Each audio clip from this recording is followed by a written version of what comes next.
Hey. I'm your humble host, Phys Music, and this right here is Urban Politics, where politics lives. Want to thank you all for liking and subscribing.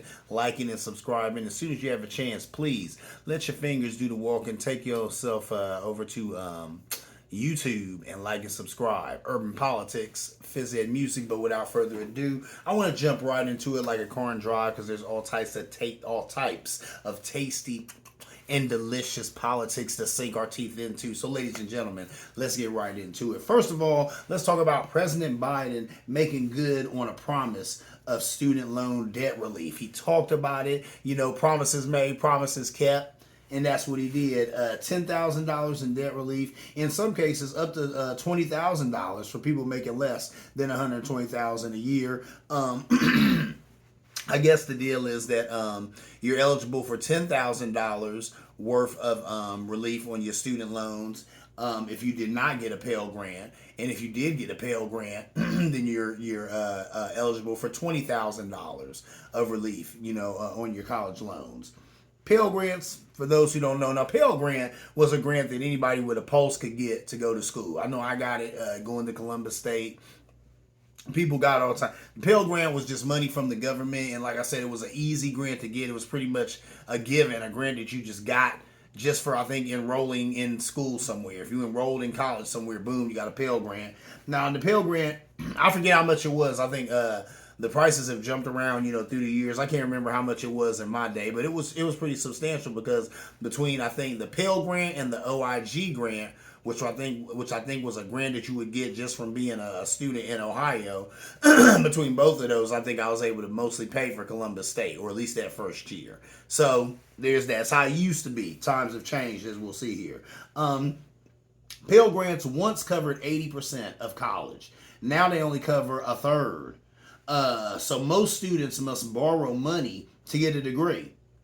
Since 1980, college rates for private and public institutions has nearly tripled. Students seeking a four-year degree graduate with $25,000 of debt. At this point, 45 million borrowers have racked up 1.6 trillion in debt. This debt stops these people from doing things like buying homes, putting away money for retirement, starting a small business, etc. You can imagine what that type of debt is going to do to a person's hopes and dreams, right? Here's another sad fact. Of course, it always affects people of color the worst. Black borrowers, on average, carry about $40,000 in federal student loan debt, 10,000 more than white borrowers, according to federal education data. So there's that. Really, that right there is the reason why what Biden did here is a good thing. Now, a lot of people think it's too little, too late, or just too little. I'm not gonna lie, I sit there and I think, 10,000, 20,000. What is that? You know what I'm saying? I think the average student loan debt is upwards of like $50,000, $60,000 or something like that. So I don't want to, $10,000 ain't nothing to sneeze at. If somebody gave me $10,000 right now, I'd be elated. If somebody gave me $20,000 right now, my God, come on now. So neither of these are numbers that just roll your eyes at or whatever. But at the same time, the federal government, they could have did a lot more. And people were looking for Biden to do a lot more. He had to do something. The midterms are coming. So of course they're trying to secure votes any way they can. So he's trying to deliver on all these campaign promises. He was only going to get so far with this, because there's plenty of big business Republicans who are not just trying to have him forgive a bunch of college loans. There's people mad that he did this. $10,000, $20,000, what is that? There's people upset about this. There's people saying that this is a slap in the face to anybody who worked their tail to the bone to pay off their college debt, and all that other stuff. And I'm like, look, I tell people all the time, don't be mad because someone's getting help because you didn't need it. If you didn't need it, kudos to you. This person did and they got it. What's wrong with that? Thank your lucky stars. Thank God you didn't need it. But this person did. So what? You know what I'm saying? Thank the Lord that help was there for them. I'll tell you, that's what's wrong with this country, though. People always focus on, people are so egocentric in this country, so they focus on themselves. Oh, I paid all my student loans off. What about that? That's what a lot of people have said to me. Oh, what about all the people who paid all their student loans off? Okay. They were able to do that. God bless them. And what? It's wrong, you know what I'm saying, for people who need help to get it. I don't think that's wrong. Now, speaking about myself or my situation, I got college loans, right? But I fall in that really that 20,000 because I got Pell Grants. But my student loan debt is like, I think I owe them like $5,000 or $6,000. But it keeps jumping around, and every time I get close to paying it off, it jumps up another 1,000 or two. So TI is what TI is. This helps people like me because now I don't have any student loan because I think I owed them what $6,000. Now I don't owe them nothing. You know what I'm saying? Because I got way less than that $20,000 and I'm good for it thanks to Biden. See what I'm saying? So that TI is, like I said, what a TI is. It's helping some people. It's helping me. But there's scores of people out there who this is just not enough. But something is always better than nothing. So I guess we got to give a tip of the hat to Biden for doing something. I say promises kept, promises made, promises kept. We'll say he did something. And something is always better than nothing. Anyway, moving on. Let's talk about some local Senate races. Let's talk about Tim Ryan. He's in a Senate race right now, right here in this state. But what he did was he wavered support from AOC in his Ohio Senate bid, saying it's not a helpful endorsement here. That was a quote from him. He said, "Yeah, that endorsement from AOC, that's not a helpful endorsement here, where he's at in Ohio." Ryan is running in an open seat race in a Midwestern state that trended Republican in recent years. Ohio, where I'm at right now. See what I'm talking about? They're talking about where I'm at right now. OH in a dime. All right. AOC endorsed Ryan and other Democrats in re-election, in retaliation to abortion legislation. For most of his career, Ryan was pro-life, but switched gears in 2015. Then spoke out when the Supreme Court overturned Roe versus Wade. So he does all that. So of course AOC is like, okay, he's a good guy. She mentioned him and some other prominent Democrats when she talked about how we needed to make sure to secure the House, how we needed to do some things to try and take over the Senate, how we need to ensure women's rights. And she said, and then we can go and elect Democrats like Tim Ryan, and she said some other Democrats too. So his name was in there. He just wanted to make sure to put a little breathing room between him and AOC. I get it. AOC. Woo! Now, of course, I and other progressives love the lady to pieces. But on the right, they cannot stand that woman. They hate that woman. They hate AOC, and they're obsessed with her. There's a weird type of obsession that they have with AOC. So I think some of it is, some of it is sexual and of that nature, and some of it is political. Some of it has to do with her ethnicity. All of it has to do with the fact that she's a woman. It is what it is, you know what I'm saying? But the point being is, he kind of has to do that. He's walking a tightrope, running here in Ohio. I think Ohio went for Trump. Come on now, you know what it is around here. So he got to walk that tightrope. He's a Democrat. I've seen him in ads. He ain't even wearing a coat. No coat, no tie. He's just wearing a shirt, a button-up shirt, but it's buttoned down to like the second button. And his sleeves are unbuttoned. What is that about? Like I said, come on, man, your sleeves can't even be buttoned. But he just wants to look so much like not an establishment Democrat, which he is, right? He's been there for a little while, so he's an establishment Democrat, but right now it's just not the thing to be. And then there's a lot of people who are kind of burned out, from Trump, kind of experiencing the Trump hangover. They're looking for something new. He'd like to be that alternative. It's hard to be that alternative when you got the likes of AOC putting her arms around you, even though she's an amazing person. She's an amazing politician. She gets it in. But at the same time, she's hated by the right.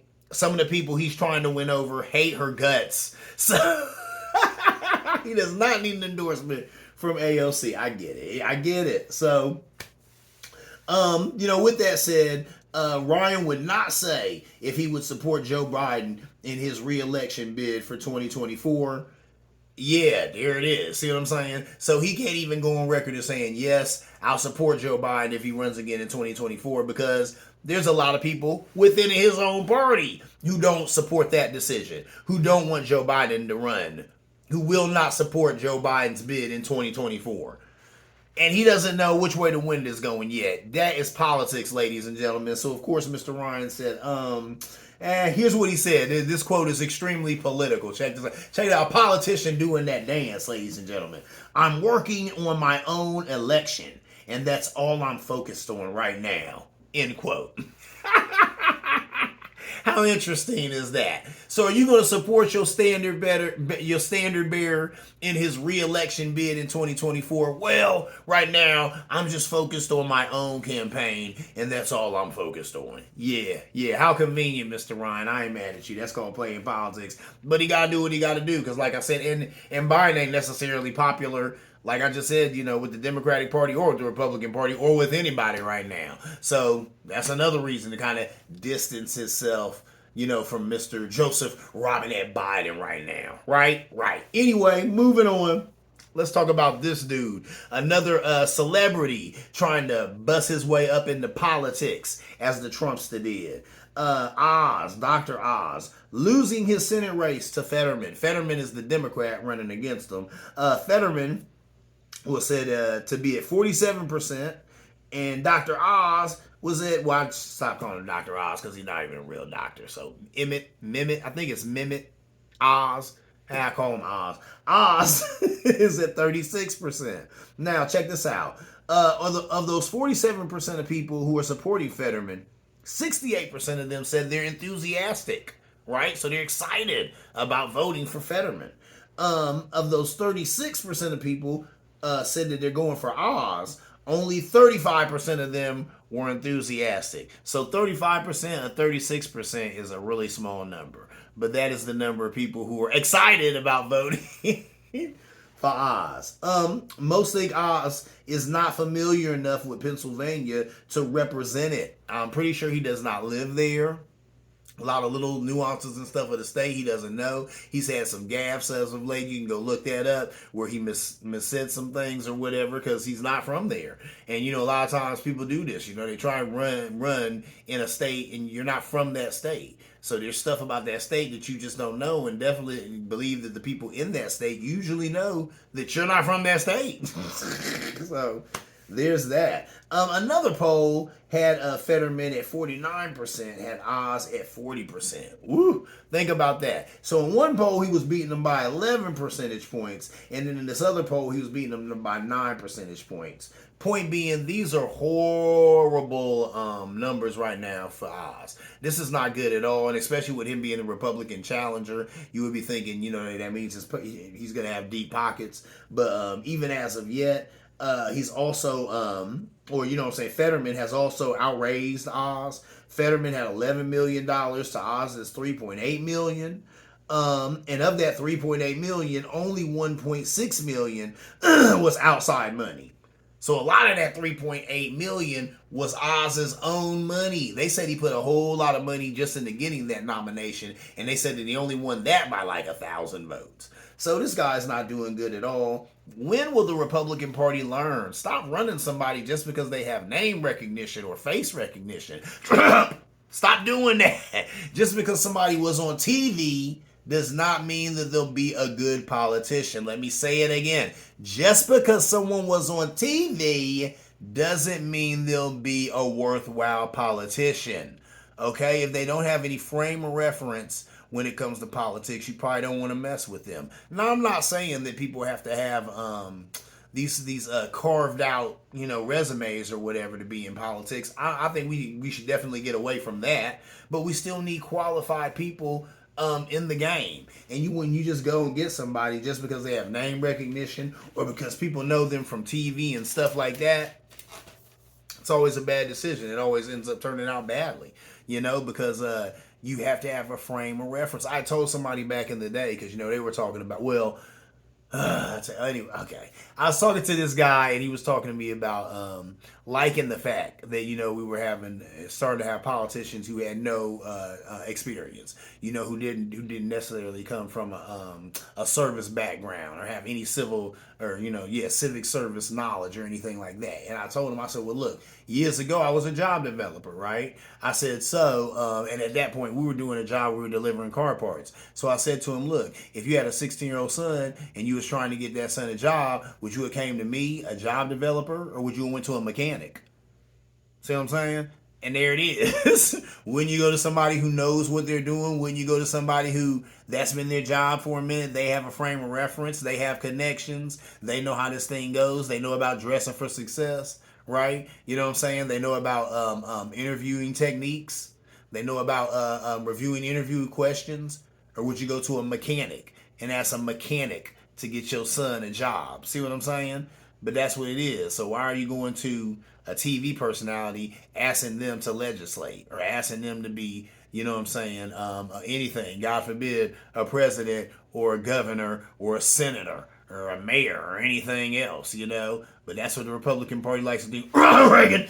That's what the Republican Party does all the time. They find actors and people who've been on TV who you recognize their face. So, of course, this person will get vote. What do they know about legislating? Legislating, schmedderschmating. Who cares about that? We'll tell him what we want him to say later. Let's just get somebody who they know and they trust and they like. They'll put them in office, and then we can pull the strings as we want to. And I guess that goes with any politician. That's politics, ladies and gentlemen. Before I get out of here, I want to end it off on a pop culture note. Let's talk a little bit about pop culture, right? Y'all know that I get into hip hop and all of that good stuff. I love rap. I always like to see what the kids are doing. You know what I'm saying? What the young MCs are doing, the younger rappers. And then I hear tell, I'm of course on the line, comes across my news feed, Fetty Wap pleads guilty to conspiracy drug charges. What? Now, Fetty Wap, most of y'all should know, he's the rapper who had a song out, Trap Queen. That was, I think, his first big hit. And he's also the MC. This brother has he usually has an eye patch, you know what I'm saying, because he lost the eye. I forget what was behind that, you know what I'm saying. At one point I knew the story, but I can't remember now. But it was an accident, obviously, that he had before he became an MC and entertainer. So he's known for that eye patch. But what I know him for is being, or having the first, you know, I guess if you want to call it hip hop song to get 1 billion views on YouTube. So yeah, that Trap Queen song, which I thought was one of the worst songs I had heard in a long time. But that's just me, ladies and gentlemen. I'm 46 years old. Okay, I come from a different day of hip hop. So with that said, Trap Queen, not my favorite song. But I admire the brother, you know what I'm saying? And kudos to the brother for having the first hip hop song to get 1 billion views on YouTube. That's huge right there. You know what I'm saying? So I'm thinking, man, this brother doing it big, and then to sit here and hear that he has conspiracy drug charges, charged with selling 500 grams of cocaine. Wow. They said he was holding a gun while FaceTiming someone or something like that. I guess the upside is his lawyer said that he was the best client ever. Said he was very pleasant, and I guess he's getting 4 years of house arrest. This story was interesting to me because, and now that I sit here and think about it, you know what? It's also like the NBA YoungBoy story too that I also covered on this show. These young brothers, now one, back in the day, rappers couldn't get a deal if they had beef in the street. If you were an MC and you were selling dope or something like that, if anything, you hid it from your label. Because if your label found out about it, they didn't want to have anything to do with you.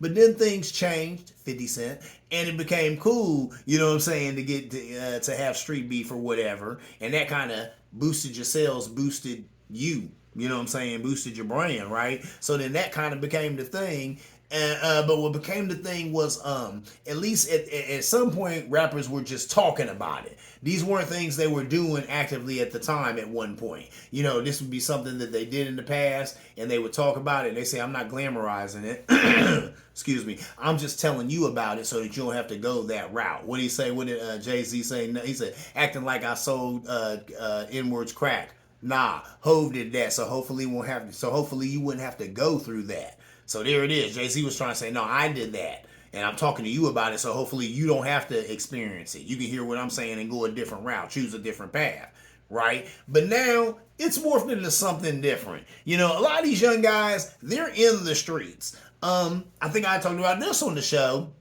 I think that guy, his name Mo3, you know what I'm saying? He ended up passing away. I really wasn't familiar with his music at the time when he passed away. But then I got into it a little while ago because I'd heard a song of his on TikTok that caught my ear. I go and listen to him. I'm like, oh, this guy is great. Oh, he's got a whole catalog full of amazing music. But when I listened to it, This brother was in the streets, and he was in the streets tough. You listen to some of these brothers, they're doing everything they're talking about. They're not giving you tales of the streets, they're giving you tales of their life. And I don't know what to say about that. There was a time when people were mad because they was like, oh, these gangsters are cosmetic. They ain't real, they ain't living that life. But then I'm like, okay, these young brothers are living that life, but look where it's leading them. It's leading them to death, where that life leads you to. So that's kind of what's going on now. Now look with this Fetty Wap situation. I'm like, hold up. You had the first hip hop, rap, whatever song to get 1 billion views on YouTube. You doing this? Why are you doing this? Is it for the money? It can't be for the money, right? You got money. I'm thinking these guys got to be rich, or are they not? I don't know. Then you look at the Young Thug situation with him and Gunner and Young Slime Life and all. Why were they doing that? Were they doing that because they enjoy that? Old habits die hard. You can take a brother out the ghetto, but you can't take the ghetto out the brother. Is that what's going on? Or is it is it that, what I'm saying, they're not making as much money off music as they claim to be making? Now, I do remember seeing an interview, I talked about this on the show, where India.Arie was talking about how there were a lot of artists who were finding other things to do because they couldn't make any money doing music because of Spotify, because of some of these other places who save the bulk of that money for your huge label artists, your Drakes and your Lady Gagas. Not hating on them. I love Drake. I love Lady Gaga. But I'm just saying, on those big budget artists, they're the ones who get the bulk of revenue from the streams, and then whatever's left is what everybody else has to fight for, and it's just not enough to be sustaining a living in the music business. So I'm wondering, is that the same case with some of these rappers? Is that the same case with Fetty Wap? Is that the same case with Young Thug? I don't know. But it's interesting to me that they would be catching cases like this. Now, the fact that his lawyer said that he was the best client ever, very pleasant, I'm sure. Because guess what? He got plenty of money. At the end of the day, he may not have the money, some of these other people. He may not have Jay-Z money, but guess what? He got plenty of money.